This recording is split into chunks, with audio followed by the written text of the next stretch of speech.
Muito bem, para você que nos acompanha na TV todo dia, bora ficar muito bem informado a partir de agora? Então vamos lá.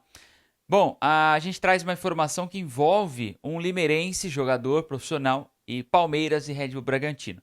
Estamos falando de Lucas Evangelista, meia-campista da equipe do Red Bull Bragantino e que é natural de Limeira, onde foi revelado, depois passou por Desportivo Brasil, São Paulo, Itália, Grécia, Portugal e até na França, até retornar ao Red Bull Bragantino.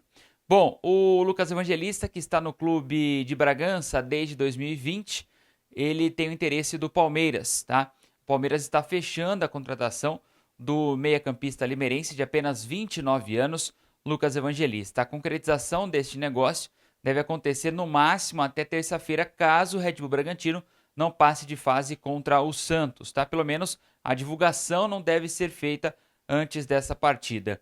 Bom, o Lucas virá para o Palmeiras por 4 milhões de euros, cerca de 24 milhões de reais.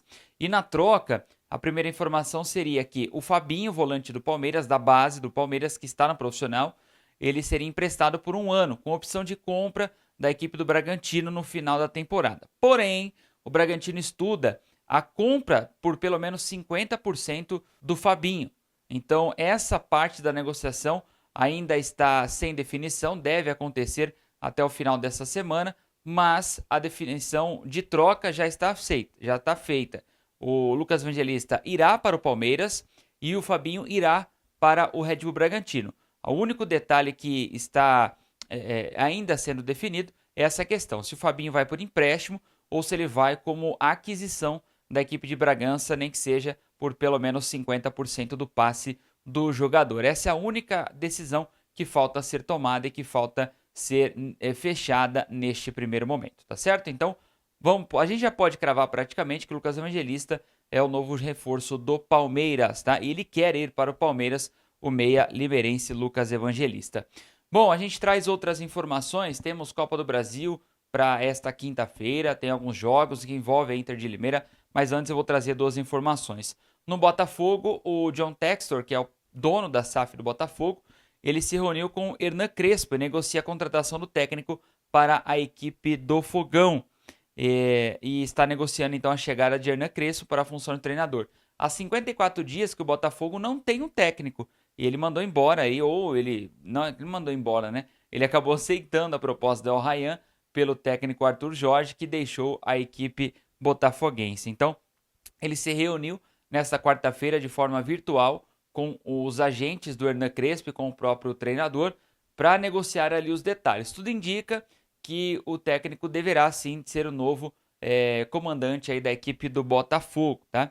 Ele apenas conversou, teve a questão salarial, mas tudo indica que essas conversas evoluíram muito bem. No Brasil, o Hernan Crespo treinou o São Paulo, né? O Hernan Crespo acabou treinando o São Paulo e ele deixou o Al Ain dos Emirados Árabes no dia 6 de novembro.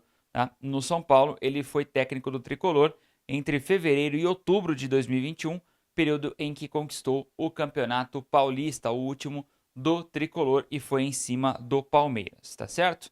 Bom, falando sobre futebol e nacional e tudo mais, antes da gente trazer a Copa do Brasil, o presidente da CBF, ele acabou discutindo, né, e disse que apresentará um estudo sobre grama sintética no país. Depois da pressão de muitos jogadores e tudo mais, o Edinaldo Rodrigues está cedendo. Isso porque está chegando aí as eleições da CBF, tem um opositor de nome forte que vai tentar aí tomar essa presidência do Edinaldo Rodrigues, que é no caso o Ronaldo Fenômeno. Ele já tem o apoio de parte da FIFA, da UEFA também. Então ele está tentando se mexer. O Edinaldo Rodrigues está tentando agradar todos os lados.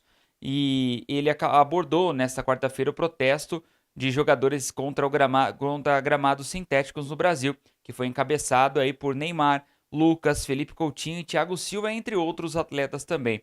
Após marcar presença em reunião do Conselho da Conmebol no Rio de Janeiro, o dirigente disse que a entidade apresentará um estudo referente a essa questão. No próximo dia 12, o Conselho Técnico da Série A do Campeonato Brasileiro vai debater esse e outros temas. Edinaldo fez questão de dizer que os outros clubes precisam liderar essa discussão a respeito do uso dos gramados sintéticos no país. Vai dar muito pano para manga. obviamente que muita gente não vai gostar, porque está bem dividido mesmo essa situação. Obviamente que os clubes que estão na Série A são a quantidade maior que tem gramas naturais. A minoria tem grama sintética, mas de muito poder dentro da CBF também, no caso Botafogo e no caso do Palmeiras, que estão na Série A do Brasileirão. Deixa eu trazer aqui a rodada da Copa do Brasil nesta quinta-feira. Temos jogos nessa quinta-feira, serão 5 partidas. E eu trago aqui, ó, 7 da noite, Ceilândia contra o Coritiba. A Portuguesa de Desportos enfrenta o Botafogo da Paraíba, às 7h30 da noite. Esse jogo, na verdade, foi alterado para as 9 da noite, tá? Esse jogo foi alterado para as 9 da noite devido à transmissão da TV fechada. O Rio Branco do Espírito Santo pega o Novo Horizontino. Às 9h30, 2 jogos. Souza, da Paraíba, contra o Souza, é aquele que eliminou o Cruzeiro no ano passado. Contra o Red Bull Bragantino. E a Inter de Limeira enfrenta no mesmo horário o Vila Nova de Goiás. A Inter de Limeira, eu conversei com o técnico Márcio Fernandes. A única dúvida do elenco é com relação ao atacante Rafael Silva.